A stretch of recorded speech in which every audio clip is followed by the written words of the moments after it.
The defendant will rise. Madam Clerk, you may publish the verdict starting with the back, not with the, let's see, I'll tell you again. Starting with the back, flipping them over one by one.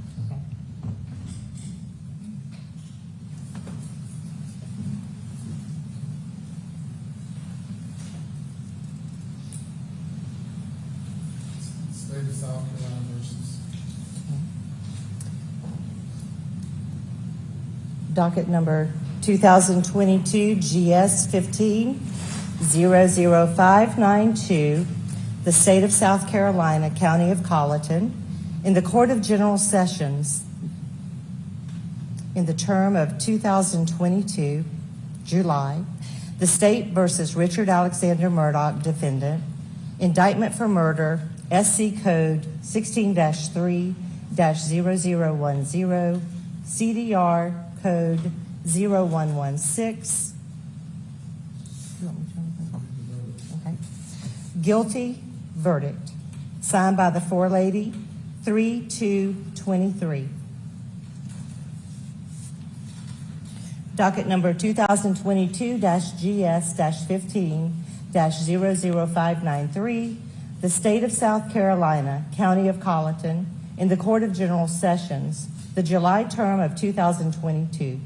The State versus Richard Alexander Murdaugh, defendant, indictment for murder, SC Code 16-3-0010, CDR Code 0116, verdict guilty, signed by the forelady, date 3-2-23. Docket number 2022-GS-15-00595, the State of South Carolina, County of Colleton, Court of General Sessions, July term 2022. The State versus Richard Alexander Murdaugh, defendant, indictment for possession of a weapon during the commission of a violent crime, SC Code -16-23-0490, CDR Code 0549, verdict guilty, signed by the foreperson of the jury, date 3-2-23. Docket number 2022 GS-15-00594, the State of South Carolina, County of Colleton, Court of General Sessions, July term 2022. The State versus Richard Alexander Murdaugh, defendant, indictment for possession of a weapon during the commission of a violent crime, SC Code 16-23-0490, CDR Code 0549, verdict guilty, signed by the foreperson of the jury, 3-2-23.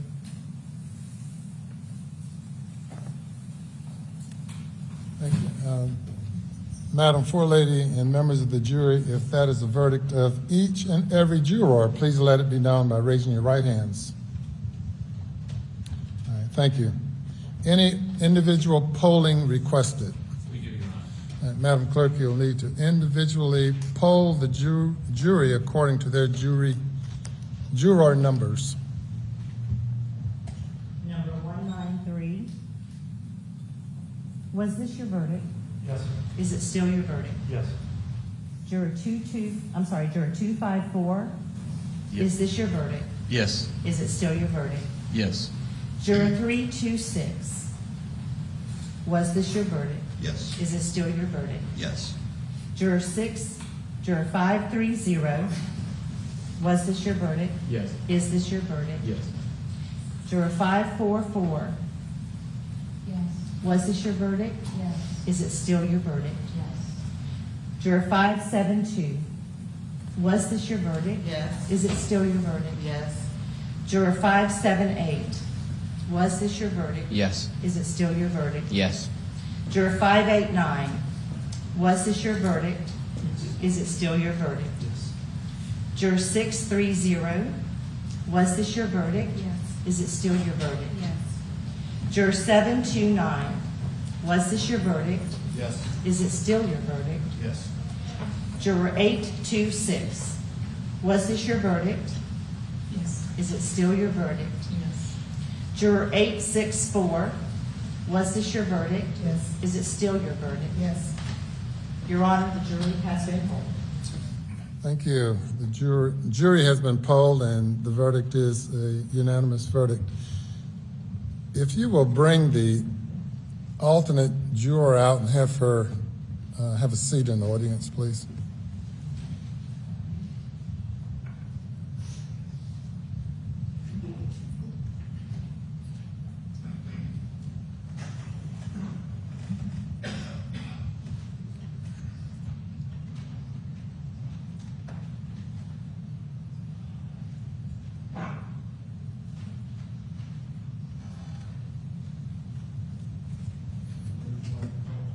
You can stand there or you can sit back there, whatever you prefer. Okay. Are there any post-trial motions? From the state, Your Honor. Your Honor, we would just renew our previously argued motions for a directed verdict, and at this, on the grounds, on those grounds, we would make a motion for a mistrial and to set aside the verdict. By the state, response. Your Honor, based on our previous arguments, we would submit that the case properly went to the jury and the verdict is proper, and would rely on those arguments. We've been here now 28 days, first few days of jury selection, and the remainder receiving testimony, an overwhelming amount of testimony and evidence that was presented to the jury for the jury's consideration. As I indicated to the jury during the jury charge, or the charge on the law, that this was a matter solely for the jury to determine. The court found at the end of the state's case that there's sufficient evidence to find the defendant guilty if the evidence was believed by the jury. Likewise, at the end of the defense's case, when the motion was renewed, the court found that the evidence was sufficient for the jury to find the defendant guilty. The jury has now considered the evidence for a significant period of time, and the evidence of guilt is overwhelming, and I deny the motion. Mr. Murdaugh, you now having been found guilty of 2 counts of murder involving your wife and your son, 2 counts of possession of a weapon during the commission of a violent crime, the burden now comes upon the court to impose a sentence. Given the lateness of the hour and the victim's rights that must be taken into consideration and complied with under the Victim's Bill of Rights, and consider what I would anticipate to be a number of people who might have something to say regarding sentencing, we will defer sentencing to a later date. Of course, the minimum sentence for murder is 30 years. The maximum sentence is life imprisonment as to each count. And on the weapons charge, the sentence is up to 5 years, or 5 years, which has to be concurrent if a life sentence is imposed.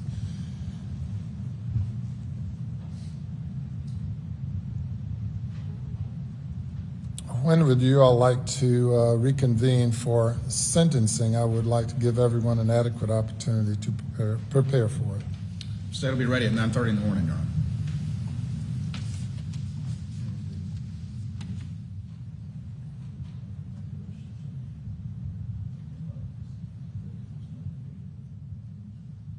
We could do it at 9:30 tomorrow morning also. All right. The defendant is remanded to the custody of the Colleton County Sheriff's Department.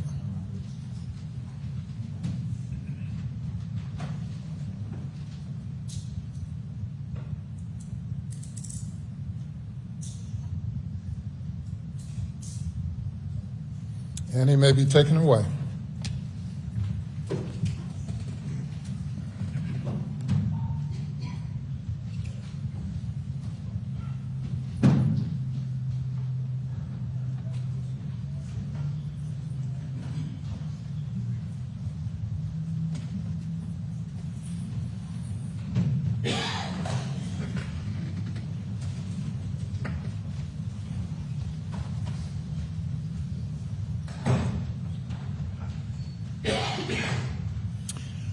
Madam Floor Lady and members of the jury, I want to thank you on behalf of the citizens of the state of South Carolina and your fellow citizens of Colleton County.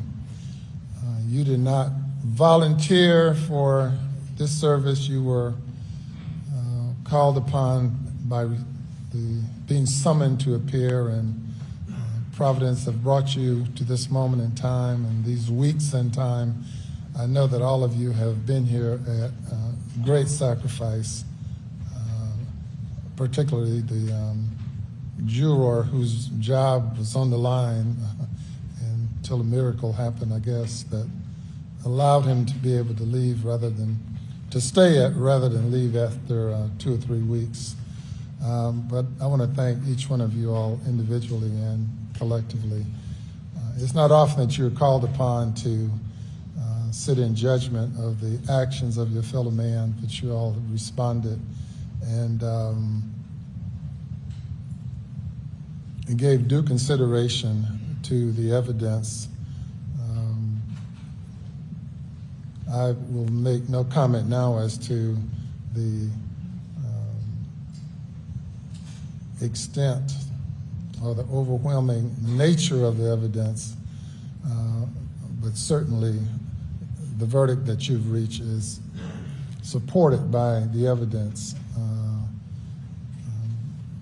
circumstantial evidence, direct evidence, all of the evidence pointing to only one conclusion. That's the conclusion that you all reached. So I applaud you all for,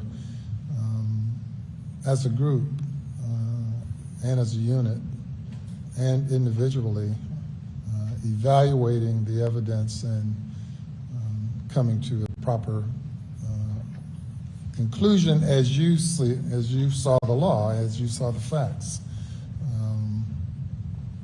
Now that you've served for the next year, you're not eligible to serve again. Now, of course, many people never get called upon, but you're not eligible for the next year, and for 2 additional years, you can be exempted from service because no person is required to serve on jury duty in this court more often than once every 3 years. Tomorrow morning at 9:30, we will reconvene for sentencing. You all have no role in that because that's solely up to the judge, to me. You're welcome to come back if you want to and be a part of the audience, if you like. I also want to thank the alternate juror who was locked away in a room by herself for these hours,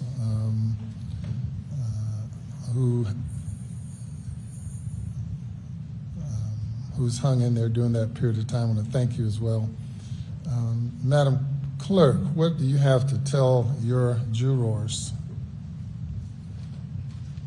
Thank you for your service and what the judge said as well. And I think we can release them tonight and bring them back in the morning. No, they're off jury duty. They can come back if they like.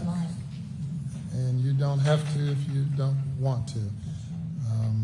Typically, I've seen jurors wanting to see the end result of a case once they've invested a lot into it.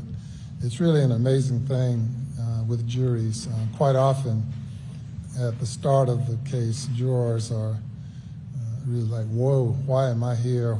I wish I wasn't selected. But as time passes and the jurors become invested and really committed to the case and committed to seeing it through, and are very disappointed when they are not able to see it to a conclusion.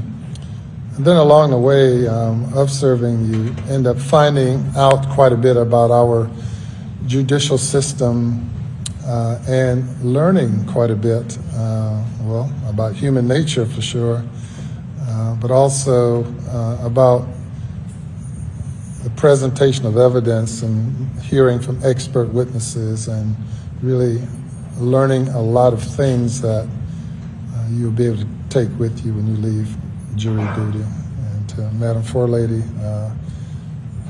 I don't know if you were hesitant initially or not, but you have stepped up to the plate and done a great job of leading the jury as well. And thank all of you. So the jury is dismissed. Now, one thing before you go, of course, we have invested a lot in maintaining the privacy of the jury, of each one of you. And you are free at this point to discuss the case with anyone.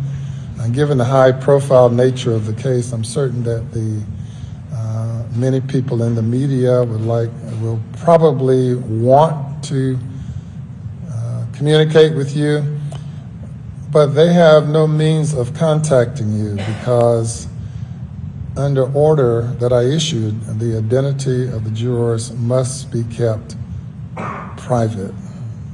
And if you decide that you want to speak with anyone, local, state, nationally, or internationally, that's your prerogative. However, should anyone harass you, please let me know and I will address those issues.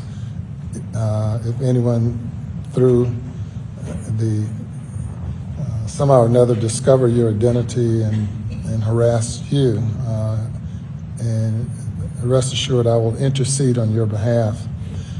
That having been said, you are free to communicate with whomever you might want to concerning the case from now on. And so with that, thank you, and you all are free to go. Judge, if I could have Yes. If I could have you go to the jury room, and I'm going to need you back there for just a few minutes. All right. Gather your belongings. And as is my practice, I'll speak with the foreperson before you leave the building after talking to them back there.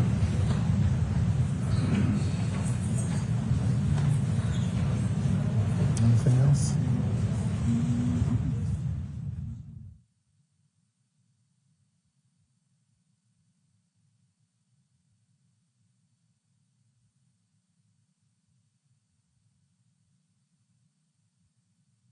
Be in recess till 9:30 tomorrow morning.